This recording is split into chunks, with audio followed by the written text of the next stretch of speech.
Vote যত এগিয়ে আসছে তৃণমূলের ধমক চমক হুমকি এই সমস্ত কিছু আরো বেড়ে যাচ্ছে। এই যেমন সেচমন্ত্রী মানুষ ভূঁইয়া ঠিক কি বলেছেন শোনাবো।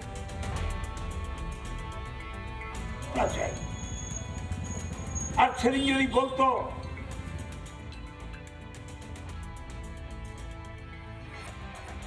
অভিষেক ব্যানার্জি বলে দিয়েছে বদলা নয় বদল চাই, রবীন্দ্রসঙ্গীত চলবে, একটু ডিজেও ঢাক ঢাক ঢাক ঢাক করে বাজবে।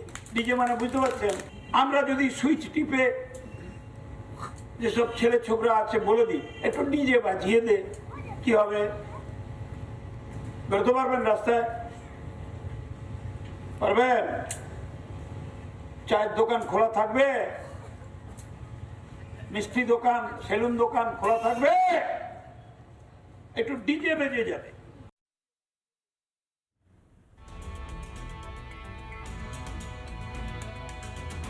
আপনারা শুনলেন যে কিভাবে হুমকি দিচ্ছেন মানুষ ভূঁইয়া।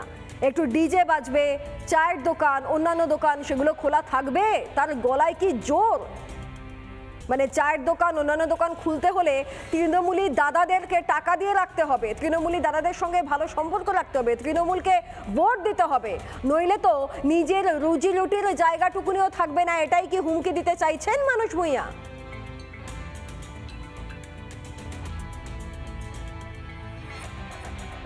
দেখুন, যেমন ঝাড় তার তেমন বাস।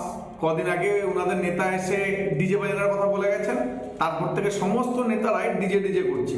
কোন ডিজের কথা বলছে আমরা জানি না। বিজেপি পার্টি কোনো ডিজেকে ভয় পায় না।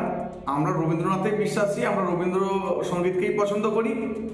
এটা পশ্চিমবঙ্গ, এখানের নোংরা সংস্কৃতি তৈরি করার চেষ্টা করছে, হুমকি দেওয়ার চেষ্টা করছে, যাতে ভোটে সবাই ভয় পেয়ে সরে যায়। অর্থাৎ নিজেরাই ভয় পেয়ে গেছে, নিজেরা হেরে যাবে, সেই জন্য ভয় পেয়ে এই ধরনের কথা বলতে হচ্ছে ওনাদেরকে। সাগরে এবার অপ্রস্তুতে তৃণমূলের সাংসদ বিধায়ক। সাগরে তৃণমূলের বিধায়ক সাংসদ যেতেই দর্শক আসন থেকে হঠাৎই জয় শ্রীরাম স্লোগান উঠতে থাকে। যেই না জয় শ্রীরাম স্লোগান উঠেছে, অপ্রস্তুতে টিএমসি সাংসদ বাপি হালদার মুখ ঘোরালেন মন্ত্রী বঙ্কিম হাজরা।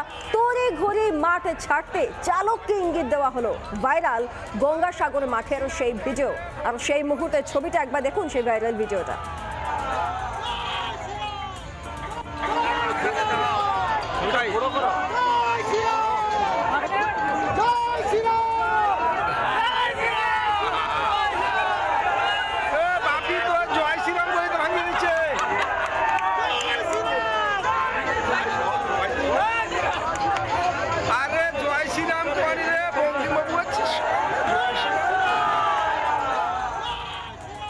আর এই বিষয়ে বিজেপি নেতা অরুণাভ দাস কি বলেছেন শোনাবো আপনাদের।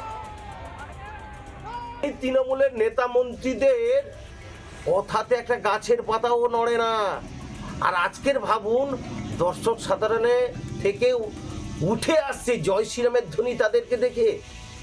মানে মানুষও বুঝে গেছে যে এই 2026-এর নির্বাচনে তৃণমূলের বিসর্জন হচ্ছে। মানে খেলার মধ্যে যে একটা সাংস্কৃতিক ভাব থাকে, এখন তো রাজনীতির ভাব ঢুকে গেছে। আর 2026-এর নির্বাচনে তৃণমূলের বিসর্জন হচ্ছে। এই জয় শ্রীরাম ধ্বনি থেকে সাগরদ্বীপের মানুষ একটা বিরল দৃষ্টান্তের সাক্ষী হিসাবে থাকলো।